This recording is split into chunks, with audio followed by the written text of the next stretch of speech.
Hello, everyone. It's Monday, October the 26th. We have 2 additional deaths since Friday. Our 423rd death is a 70-year-old male from Cabell County, and our 424th death, an 87-year-old female from Marshall County. You know, it seems like to me that I want to double check that we were at 422 on Friday, but nevertheless it's 424 great West Virginians, and it's 424 too many. Every person should be recognized for their contribution to this great state, their family, and all the wisdom that they've given us. I tell you over and over, don't let these people be a statistic. We're almost numb to these numbers, and as we continue on, the likelihood of getting even more numb is probably great. So what do? We've got to some way muster strength from, God above, and He'll give us that if we'll just ask Him to do that. He's right here with us, and He's going to get us through this. Please, please, please keep these people in your thoughts and your prayers. It's 424 great West Virginians that we've lost, and so just hang tough, and for the families, we just hate it so badly. We have 317 positive cases that we've picked up in the last 24 hours. We have our daily percent positivity rate is at 1.28. So that means we've tested an awful lot. And all of a sudden, we have an incredible daily positivity rate. Remember, over the weekends, this is always somewhat skewed. Always somewhat, we don't have quite the number of deaths to report or whatever.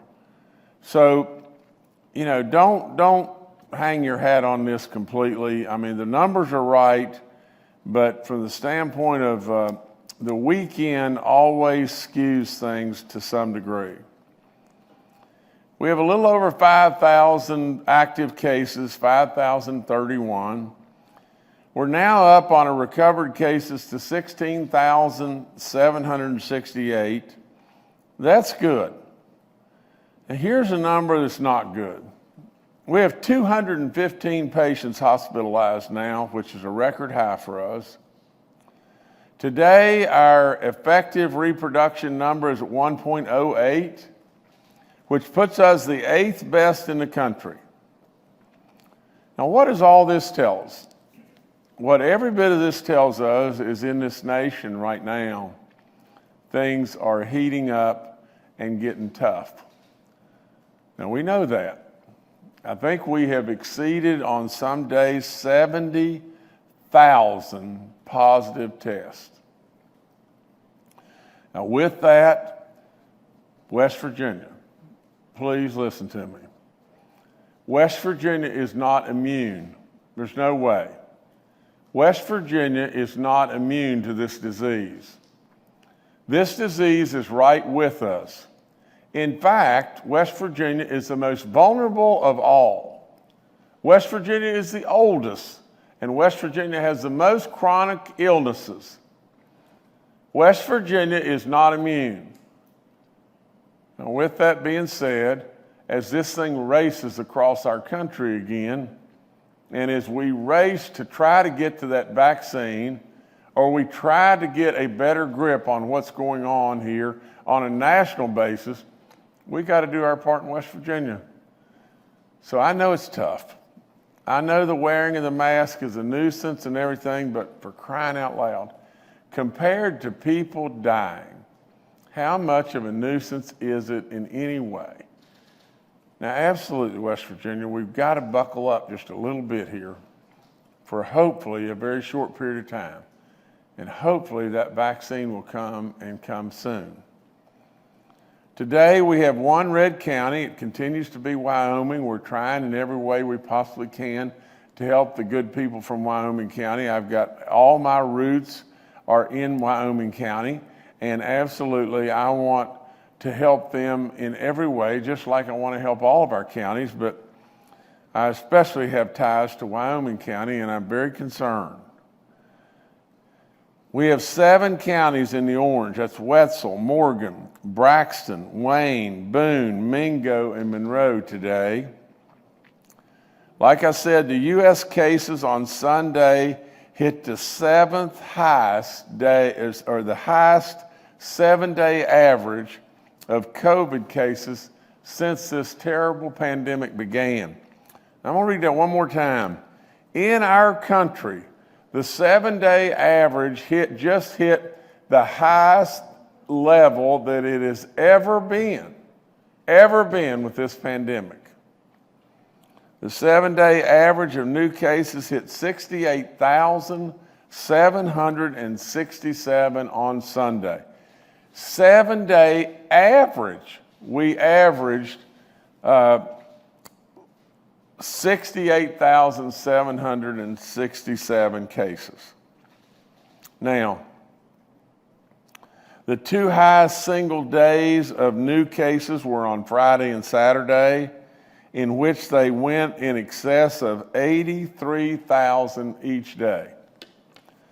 Now, before I go any further, the numbers, I told you before, I may not be able to remember your name, but I'm pretty doggone tough on the numbers. And in fact, were the numbers 422 on Friday, Jordan?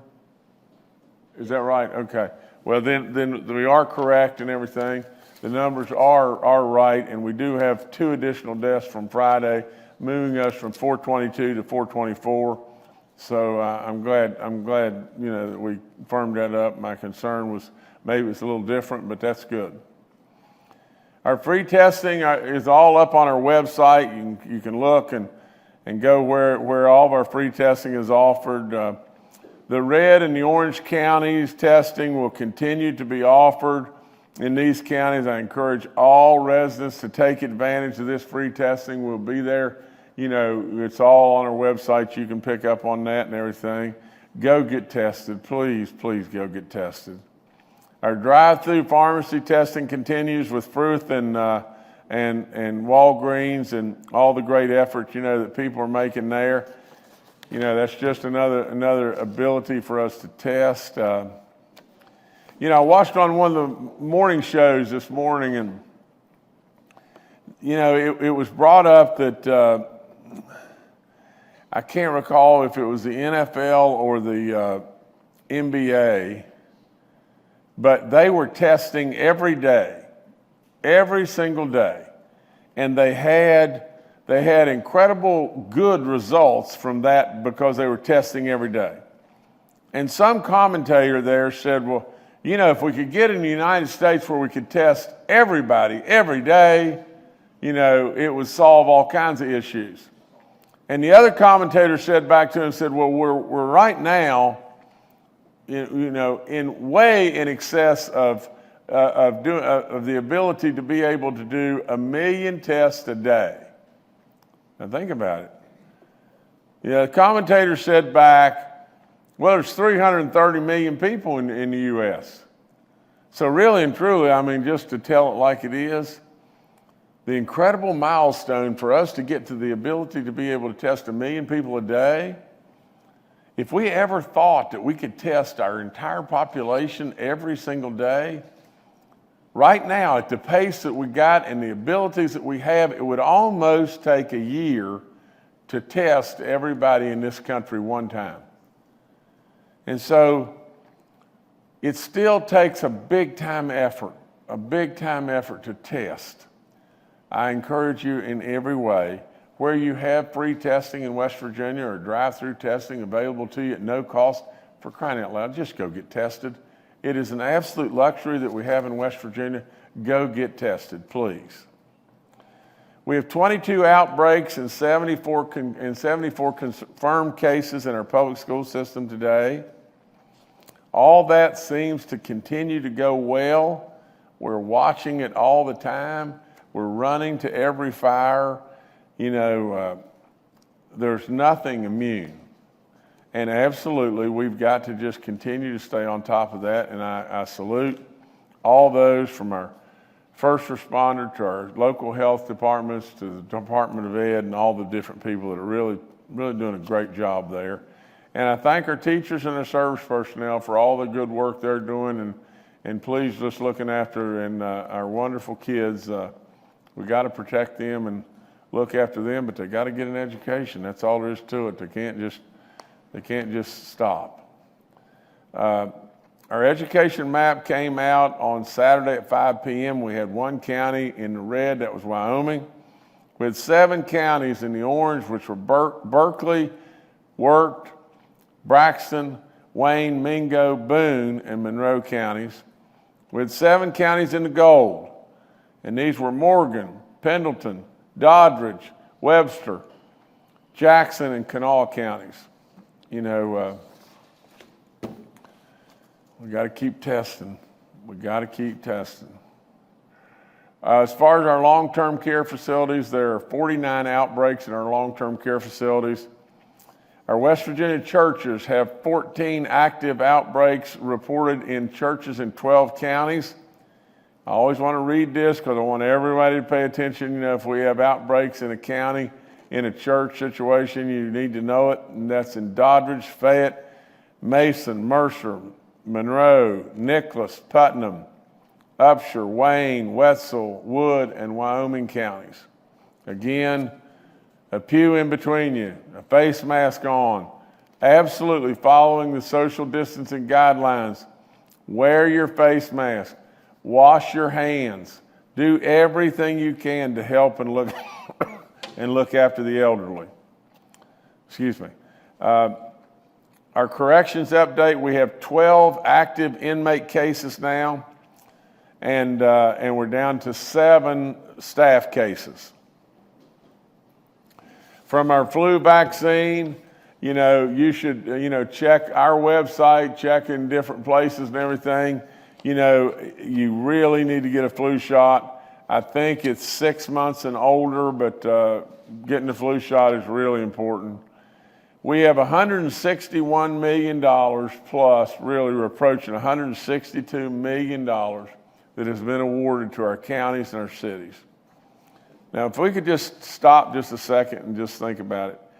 These dollars have been absolutely a lifesaver in every way.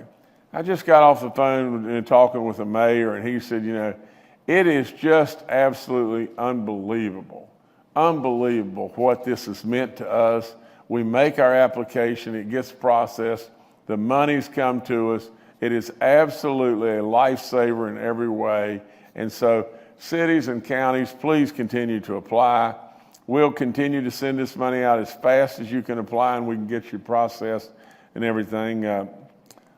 Please continue to apply. We have $25 million that's sitting out there and ready to go out the door in regard to helping those with utility bills, whether they be water or sewer or electric or whatever it may be. We absolutely, it could be natural gas as well, but absolutely it's setting out there. You should have already received. If you haven't, and you think you qualify, please get in touch with either us or someone with the public service, because if you've got a bill that is unpaid and it's a bill from March to July 31st, this past March through July 31st, we'll really get it taken care of for you. We'll really be able to help you if you'll just give us a call or give the public service people a call and everything, and they'll help you walk through it. And if they don't give you the satisfaction you need, call my office and we'll get on it. We'll try to help you as well. From a standpoint of our charts, The only thing I would tell you is if you'll look at the top chart, our recovered versus our active cases has gotten wider. It's gotten a good bit wider from the day before, from last week, and so that part looks a little bit better. You can see the second chart, our daily positivity. It's dropped below that dotted line significantly with a 1.28 number that we had today. But if you look at our cumulative number is still, it's still higher than we want it to be.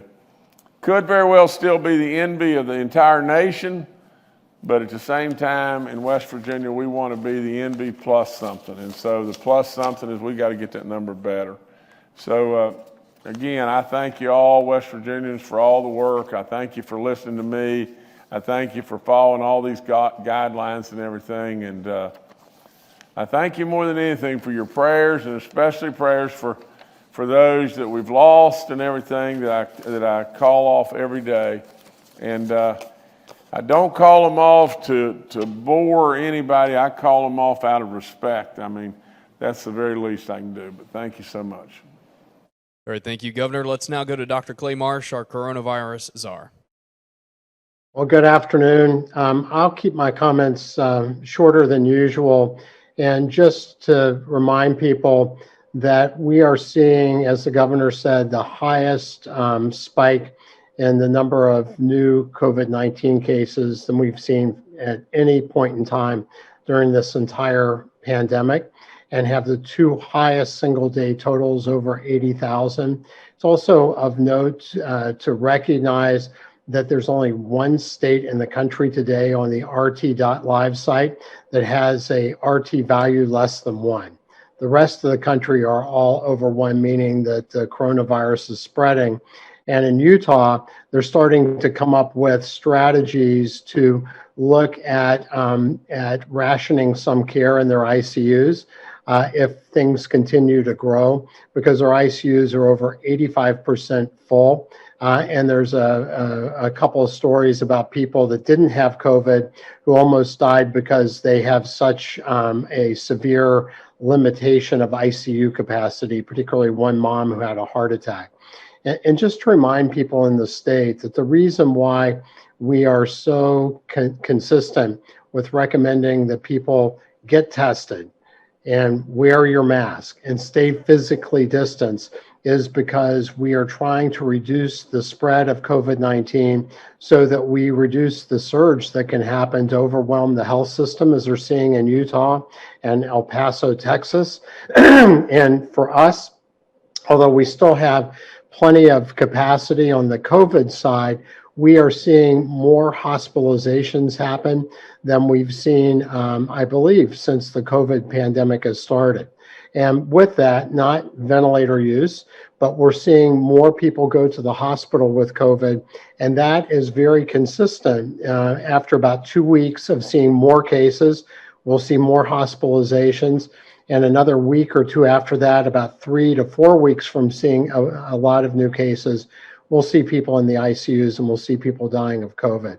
So it's really important that we act today. And as the governor has called us to do, really demonstrate what makes West Virginia great, but also recognizing that West Virginia is a very vulnerable state. And if we don't really take care on this at this point in time to prevent the problems that might happen if we don't control the spread of COVID-19, then we could be facing some of the same issues that some of these other states are facing. So thank you very much. All right, thank you, Dr. Marsh. Next to Dr. Ayn Amjad, our state health officer.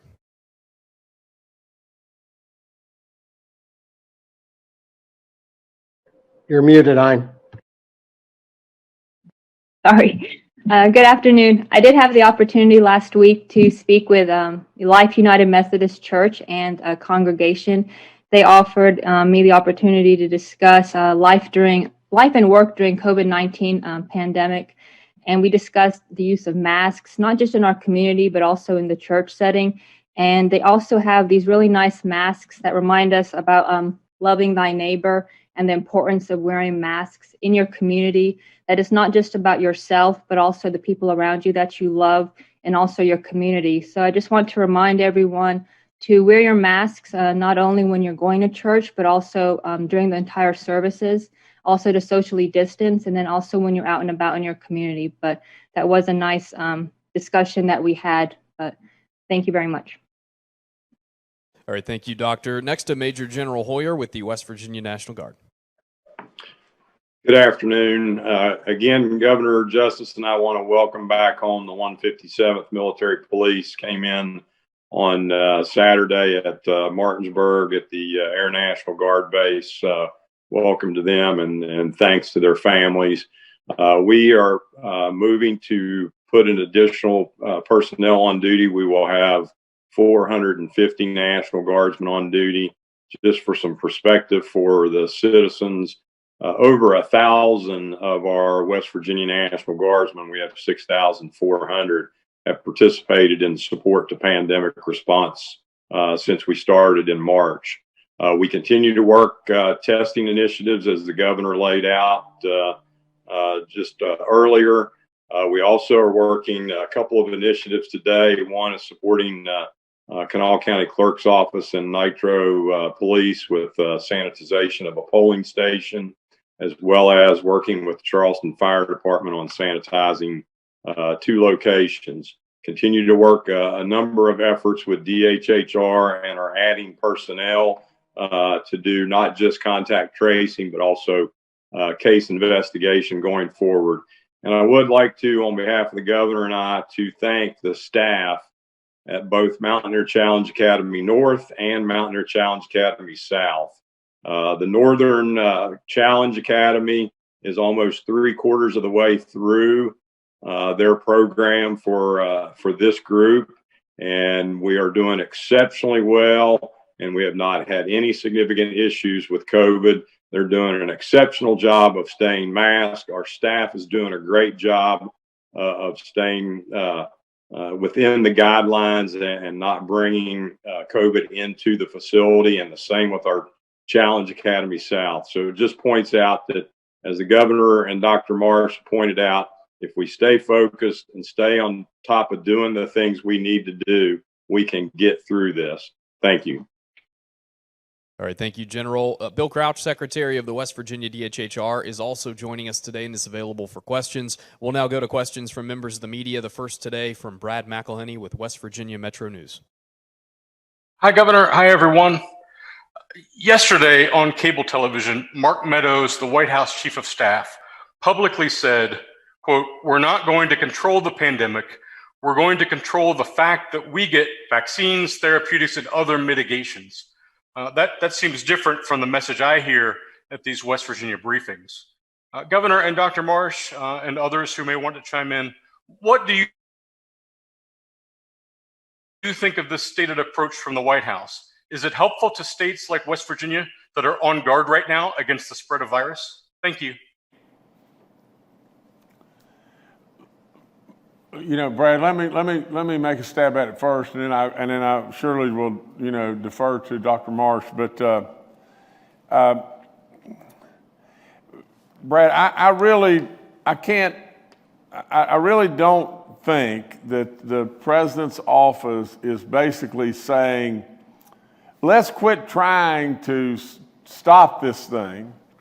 Let's just figure out how to manage, and with therapeutics and vaccines, and we're gonna try to go that way versus go the way of wearing masks and trying to minimize the exposure or whatever it may be. I absolutely believe that is the message that's coming from the office of our president. I think that the message is not that what they're trying to tell us is forget trying to prevent and completely go with vaccines and therapeutics. That's not the message, Brad. That's not it. The message is, without any question, the therapeutics and the vaccines are absolutely significantly helping us through this, because the ability from somebody getting sick and them ending up on a ventilator and dying versus today, somebody getting sick and the medicines that we have are saving life after life after life. And the president is a perfect example. 3 days after he had this, he's up and going. He says he feels better than he felt before, and he's a living example. And he's the president, the most powerful office in the entire world. And so you see it every day. So the therapeutics, no question, are an incredible advancement that the United States has made. But in addition to that, the vaccines, we're all hopeful, are right around the corner. But I do not think that his administration is telling us, don't worry about prevention, because and I will promise you, your governor is telling you, and Dr. Clay Marsh is telling you, that the absolute power that we have right now, right at this moment, to stop this thing or prevent this thing is wearing a mask and doing all the preventative things that we're telling you to do. There's no question about that. No question whatsoever about that. Do we absolutely look forward to all the therapeutics that are being able to save lives today and all the vaccines that are right around the corner? Without question. So, West Virginians, just understand. I didn't see it, so I can't, or I haven't had a discussion directly with the president in regard to exactly what they think or whatever. But I can't imagine that anyone in the White House today is saying, we should discard the ability to prevent it, or the prevention, methodologies that we've been following and everything. No one, I can't, in fact, I know without any doubt. There's no way the White House is doing that. But we are really happy about the therapeutics, and we're very hopeful about the vaccine. But Dr. Marsh, please jump in. Oh, you've covered it completely, Governor. I think that the only other thing that I would add, other than just to reiterate what the governor said, was that it's very much recognized today that people are very fatigued, and the maintenance of rallying everybody around the flag has become more challenging. People are exhausted from all of the constraints and the requirements that we have put on people. But I think that, as the governor said, we do have a significant power, even at this very moment, to protect ourselves and protect each other from COVID-19. And that power is to get tested to make sure that you're not infected and don't know it, pre-symptomatic, asymptomatic, wear your mask, and physically distance. And if you remember those three things, then we will be way ahead of where we could be in the worst case scenario, given how vulnerable our population is.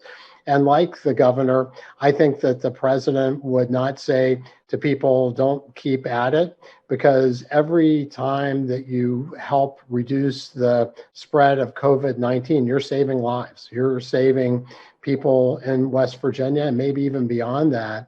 So ultimately is really up to all of us. And we do have power, and we want to exercise it, even though it's getting fatiguing for so many people. So, Governor, I agree with what you said completely. All right, thank you, Brad. Next is Steve Adams with Ogden Newspapers. Yeah, this is Steve Adams of Ogden Newspapers, and I have a two-part question in regards to CARES Act funding. The other day, Mike DeWine, governor of Ohio, announced using $25 million of CARES Act funding and designating that for nonprofits, and also designating $20 million to support Ohio's art organizations. Those funds are meant to be used for costs incurred throughout the COVID-19 pandemic. So I was curious to know if we were thinking of something similar for nonprofit organizations in the state that obviously have had issues both with being able to fundraise and also have had their own COVID costs as well. And the other part of that question is, and this was either, correct me if I'm wrong, this was either last week or the week before, I think, Governor, you had said that you were going to announce some specifics on the funding the $50 million funding for broadband expansion, and I don't know if that has happened or if you all are still thinking about doing that. So I was curious if you all had some details that you had that you're planning to release in regards to exactly how you're going to use that $50 million for broadband expansion going forward. Thank you. Okay, Stephen, I'm going to work backwards on your question. You know, the first thing in regard to broadband, I probably am going to have to push that out until Wednesday or Friday of this week. You know, we're working on it. I think we're really, really close to putting the final touches and having that all put together and everything. And then we'll be able to drop the hammer on that and go forward. And you know, and I think everyone will be really pleased with the broadband initiative from the CARES side, but the bigger initiative on broadband is phenomenal. I mean, it's just off the chart.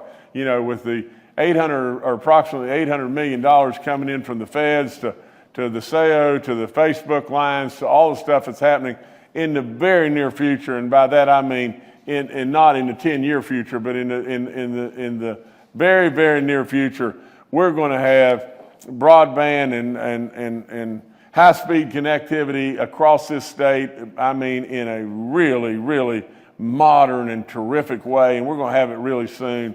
You know, and this is a collaboration of a lot of people. You know, I was really, really happy to see, you know, and the majority, you know, from the standpoint of where we stand today, you know, in the legislature, in the House, the Senate, and everything, we all got together and made this incredible announcement and everything. But we welcome everybody.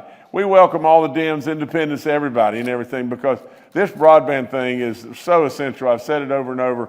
First, it seemed like it to me, and it was, you know, it's the schools, next is highways, and next is broadband. So it's the next highway that we really need to wrap up. And so we're really on top of the broadband thing. And let me go back to the other things. As far as the money, you know, that maybe Ohio is now getting around to doing something for the arts. Well, we stepped up here not very far back, you know, with the, you know, all the dollars that went out to the arts in many, many ways and everything. Basically, we doubled down, you know, with everything in the world that our great leader of the band, Randall Reed Smith, has done such a phenomenal job. But he couldn't believe what we had done, and he tells you over and over, you know, my commitment to the arts is real. I mean, it's no bunk. You know, I mean, that's just it. You know, he said the people across the nation in the arts, you know, they have made reference to me being a rock star. I think that's a little bit over the top, but my commitment is real, because from the standpoint of contribution to who we are, again, we need to be proud of our arts and who we are in this state of West Virginia. So that's really, really, really important. And from the standpoint of our nonprofits, we're looking at it. I think we'll probably have you some information on that, maybe even as soon as Wednesday. But if not Wednesday, we'll be on it. We'll be out with it on Friday. We've been looking at it. I think it should be done. If we've got the money, we're going to do it. And so I think that should be. You should see an announcement on that on Wednesday or Friday as well. But anyway, thank you so much, Stephen. All right, thank you, Steve. Next to Kenny Bass with WCHS and Fox 11. Hi, this is Kenny Bass with Channel 8 and Fox 11. I'm just wondering if there's any concern at all from the medical side of the panel about quality control in the labs that we have put into place to be testing all of the swabs that are coming from West Virginians. Now, we've had some contact with labs, some lab employees, et cetera. And there's some question on their parts about mold and how that could possibly generate false negatives in some lab test tubes. I'm wondering if that issue has come up to you, Dr. Amjad, Dr. Marsh, or Secretary Crouch, and if it has, if it's any concern to you at all on a widespread basis, and if it has, how do you think they're mitigating that? Thank you. Well, Kenny, let me just comment real quick and just say this. You know, I think in the state of West Virginia, and I think Dr. Amjad, if you'll speak first, maybe, and then Dr. Marsh, but you know, this situation has not come to me. I mean, you know, I may really be fooled. You know, they may say, "Oh no, we've got a real problem with this." I don't think that that's what they're going to say. But I can tell you just this, that across this nation, you know, with us doing a million tests a day across this nation, you know, there's probably reason for always having concern.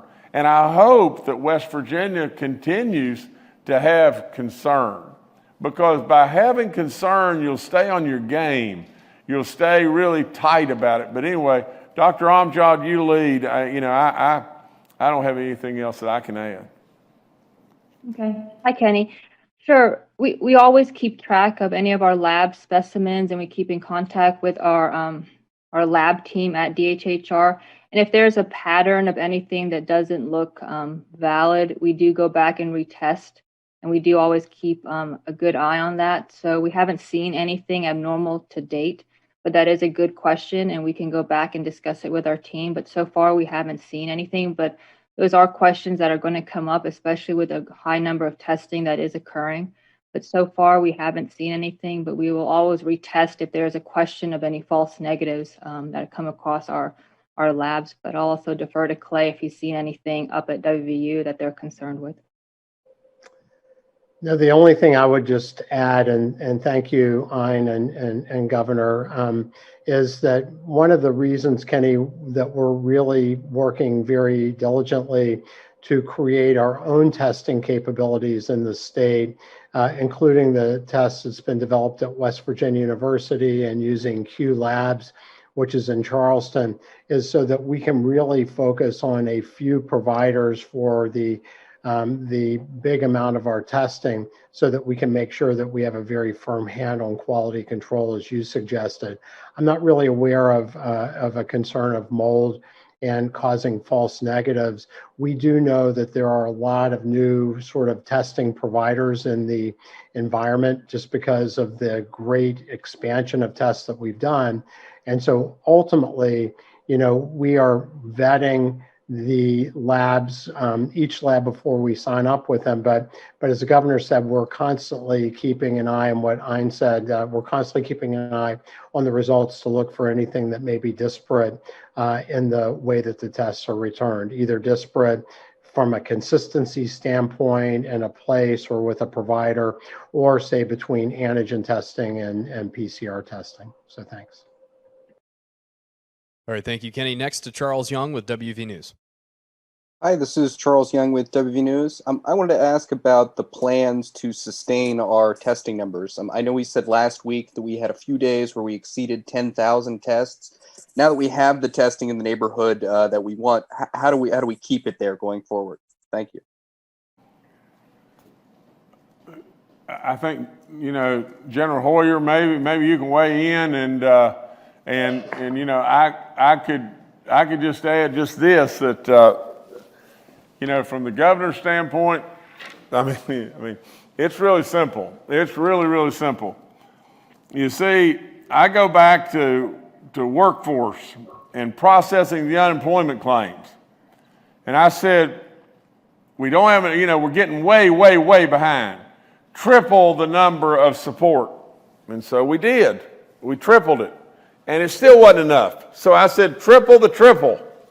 Then I said, from the standpoint of our testing and everything, General, you got to absolutely put all kinds of more teams on. He did.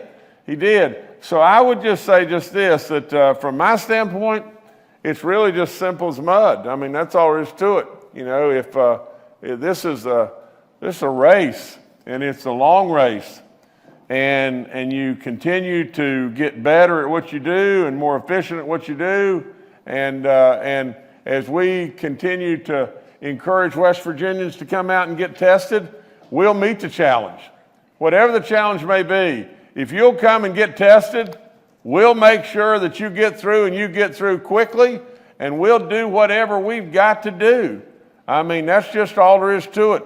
It doesn't matter how many tests, you know, units or whatever we're going to have to put out there. We'll do whatever needs to be done. From the governor's standpoint now, you know, General, maybe you can comment, but from my standpoint, you know, if I've got to request of you to put more people on, or whether it be in DHHR or stepping back and really helping our local health departments or whatever it may be, we're going to do whatever we got to do. Yes, as the governor pointed out, we were directed to increase the number of available personnel to support testing at the local level, particularly the community-based testing. DHHR staff, led by Commissioner Christina Mullins under Secretary's direction, she is focused daily on all the testing activities. In addition to that, the Deputy Secretary, Jeremiah Samples, is working with local communities and the Guard supporting to increase. And one of the things the governor has asked us to focus on is not just the availability of folks to support the testing, but accessibility, and particularly accessibility during the appropriate times.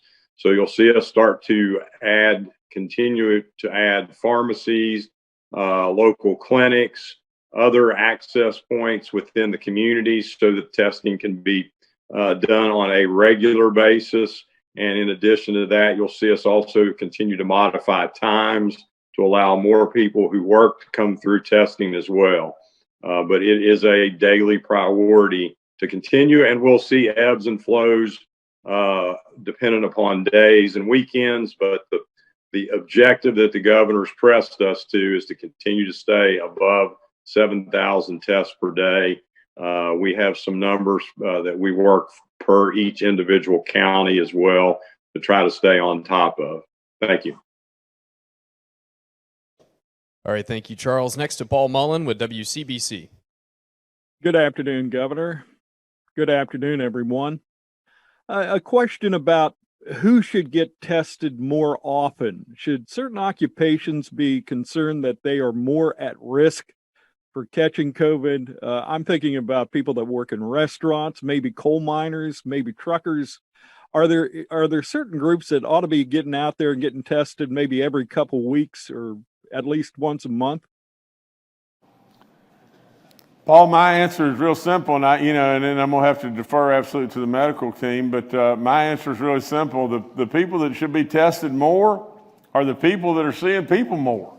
It's just as simple as that. I mean, really and truly, if you're a person and you're exposed to people more often, you ought to probably be tested every couple of weeks.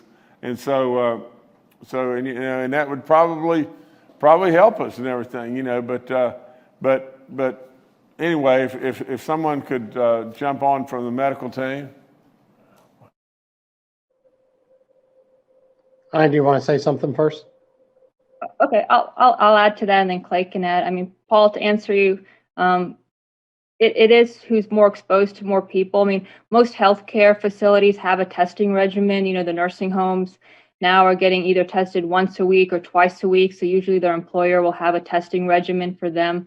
It's hard to say if someone, as you mentioned, a truck driver or a restaurant worker, I would say if they're going out of state or to a hotspot area, they would consider some type of frequency testing. But healthcare workers, their employer usually has something in place for them. But I'll see what Clay wants to recommend as well. I was just going to point out the governor, I think, said it really well, as did Dr. Amjad, that we want to test people who have more contact to more people, for sure. But we also want to test people that work around vulnerable people, because we know that, say, nursing homes, assisted living facilities, places where people are compromised because of age or pre-existing comorbidity, other diseases, chronic illness, those are the people that we are very worried about taking COVID from the community and bringing it to those folks. But other occupations, as you mentioned, Paul, and the governor and Dr. Amjad mentioned, are, I think, spot on. Back to me just one second. I want to say this too. We've made an effort to try to do testing that it extends into the evening hours and everything, from the standpoint of, our everyday working people that can't get there. I mean, just can't get there, and we have to have flexibility. So we're working on flexibility with the health departments and everything else, and so anything we got to do to be able to accommodate and get the people tested, we're going to do. All right, thank you, Paul. Next to David Beard with the Dominion Post. Hi, I want to ask about the nationwide spike in numbers. Obviously, I don't think increased hospitalizations would be connected to increased testing. So, what's going on with this increase across the nation? Are people getting careless and overconfident because they're numb and fatigued, or does a pandemic have natural ups and downs? Could you maybe enlighten us a bit more on what's going on? David, I'm going to pass again to Clay and everybody, but I'm going to tell you that my 2 cents, and I'm always the guy that, I'm not going to dodge a question, and I'm just not going to do it. I'm going to tell you the truth the best I can, but let's just think for a second. You've got the fall, and so, there's lots of places across this country the weather's really terrible and cold, and you got the fall, and so that's driving more people to be inside, and that's driving more positives. It's got to. You've got the election going on, and you got people running everywhere and everything, and you've got that, and that's got to be causing some level of issue. And you've got all the sports things that are going on in lots of different places. You got us back to school now, and all that, and every bit of that is compounding this problem right now to some level of degree. Now, what are you going to do? What are you going to do? We're just going to decide we're going to batten down the hatches. We're not going to go outside. We're not going to have an election. We're not going to play sports. We're not going to go to school. We're not going to do, for God's sakes, 11. If we do all that, we know the consequences there could be multiple times greater than the consequences of trying to deal with this. And so you got a president that's given it everything that he has in order to try to deal with it. And surely to God above, you know that you've got a governor that's absolutely doing everything in my power in any way and every way I can to combat this. But anyway, Dr. Marsh, maybe you could add a little bit to that. No, David, I think the governor is quite correct in his assessment. But I think it also goes back to something that actually might be a little bit more foundational and a little deeper, in that we've said this before, but I do believe it bears saying again that this is a pandemic. It's a generational event. We are creating our evidence base as we go. We're trying to understand how we can intervene as we go. But this virus does have a rhythm to it where, it is moving in many ways of its own accord. And we know that it moves most quickly person to person when people don't do the things that we've talked about, when they don't get tested. And as the governor said, we're trying to not only create more testing capabilities, but we really want people to show up and get tested. And we want to continue to work with the state of West Virginia to do that. And we want people to wear masks, and we want people to stay physically distanced. And we know that if most people do that, then we can affect this reproduction score, the person-to-person contact, like we have a vaccine. And we also know parts of the world that have either done a really good job on physical distancing. Generally, he has put forward as part of the reason we know that small gatherings of family and friends by the CDC is a big issue right now. And we know people are very touching the hospitals, more people dying. And so I think that irrespective of absolutely the cause, of which we may not know, we know the approach, we know the intervention, and we just got to do it. And it is the time to do it right now. Thank you. All right, thank you, David. Next to Mark Curtis with Nexstar Media. Good afternoon, Governor and cabinet members. I want to follow up a bit on that because every meeting, every briefing you have, you advocate wearing the mask, washing hands, keeping distance, and getting tested. And people are doing that. I was down at Pipestem State Park over the weekend, and the compliance by the staff and the guests was 100%. It was excellent. Yet our numbers are going up every state, just about every state in the nation has numbers going up. So I'm wondering, are you considering any additional measures, such as maybe reducing crowd size again at sporting events, whether it's high school, college, or professional, reducing crowd events from 100 back to 25, reducing maybe the number of people that can be in a church at a given time? It seems all the measures you're suggesting are working to a degree, but the numbers keep going up. So it logically sounds like we may have to consider some additional measures, and I'm wondering if you are and what they are. Mark, I've said it 5,000 times. Everything has to always be on the table. I hope and pray that we're not going to have to close anything else down, restrict anything else, further than we already have. I am totally aware of the fact that, that for whatever the circumstances may be, that the numbers are spiking all across our country. We're listening. We're absolutely watching everything. I'm going to listen to the experts, the medical team, and I'm going to absolutely let them guide me. I am not, no way, I am not in my makeup going to sit back and say, well, Jim knows these medical people, they don't know what they're talking about, and I'm not going to listen to them. No way, no possible way. I mean, really and truly, that's what they're here for. That's why we listen, because they have the expertise, and that's what is going to drive us.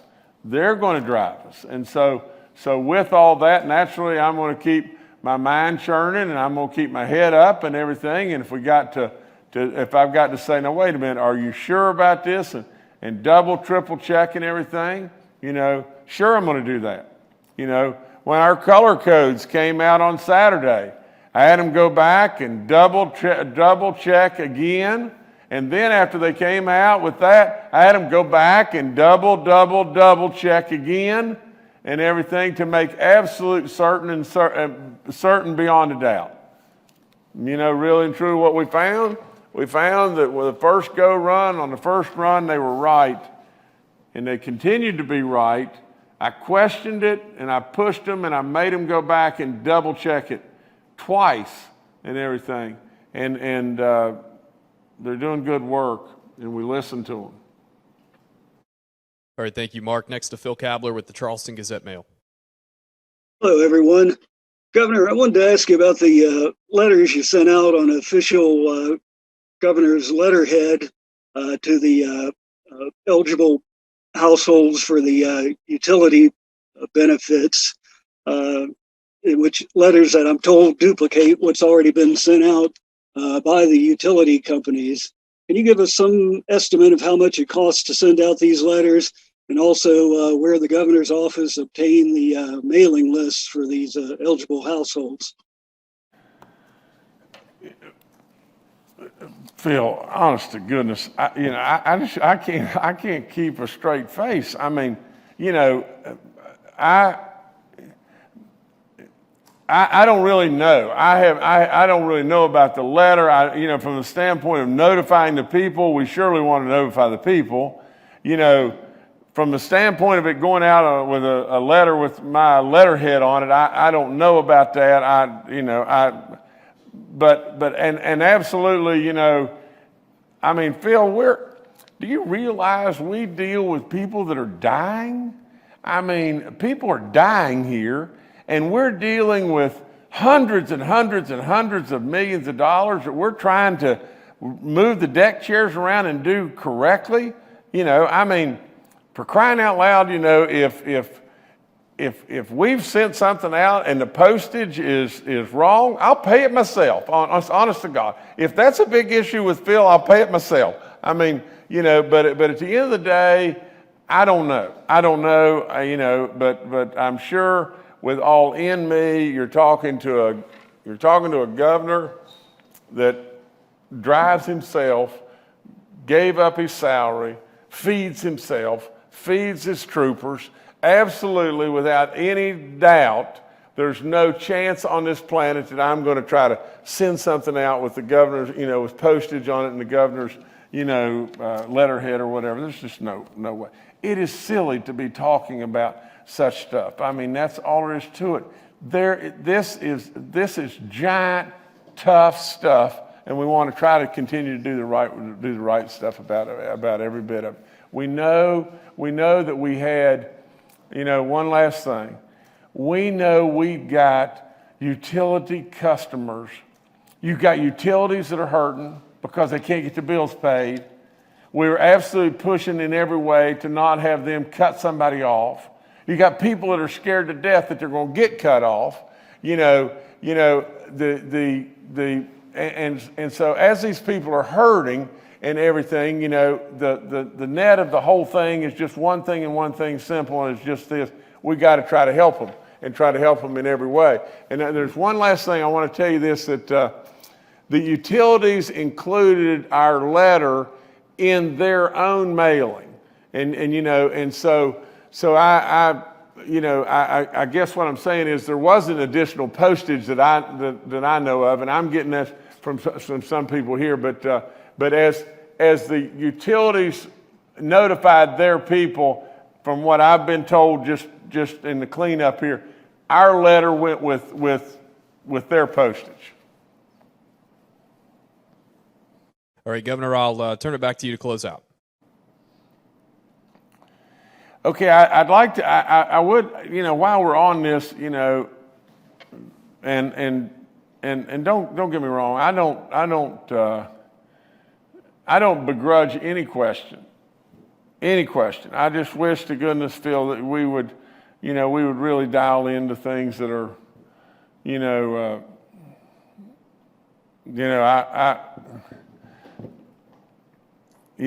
well, I won't say that. I was going to say something funny, but I probably won't go there. But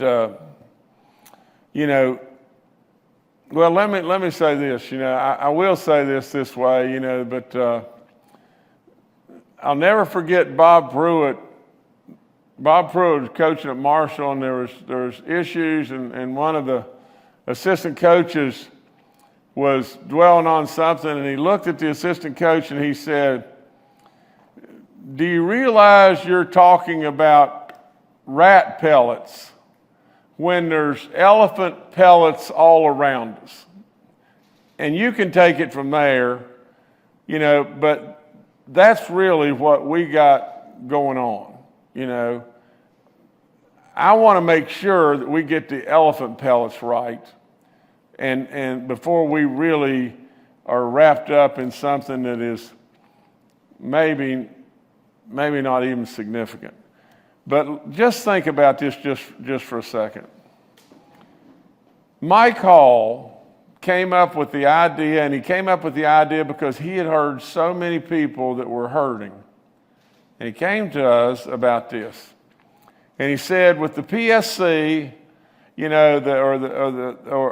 there's people out there that just cannot pay their utility bills.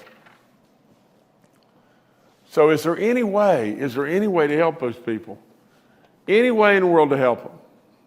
Well, so we started digging, and the PSC had to completely vet this thing. And then our utilities across West Virginia, we had to get a whole lot of vetting that happened from them. Then we went to BDO and had BDO vet the same thing, and my office vet the same thing. So it took a little while, didn't it? And then all of a sudden, the very second that we got the green light to go, we go. And then there's somebody out there in some political camp, a reporter or whatever like that, and they say, well, they're doing this now right before the election. And I would say to them, bull snot. We're doing stuff as quickly as we possibly can, everywhere we possibly can to help our people in the state of West Virginia. So with all this, to me, this is almost kind of a spin-off of just that. I'm telling you, we're going to help our people in West Virginia, and with all in me, I've said it until I'm blue-green. I don't care if you're a Republican, an independent, a Democrat. I really care that you're West Virginians and want goodness for our state. And that's what I have done since I walked in the door. That's what I'm going to continue to do. I am absolutely just nauseated every time we get running down a political path and everything. We don't need to do that.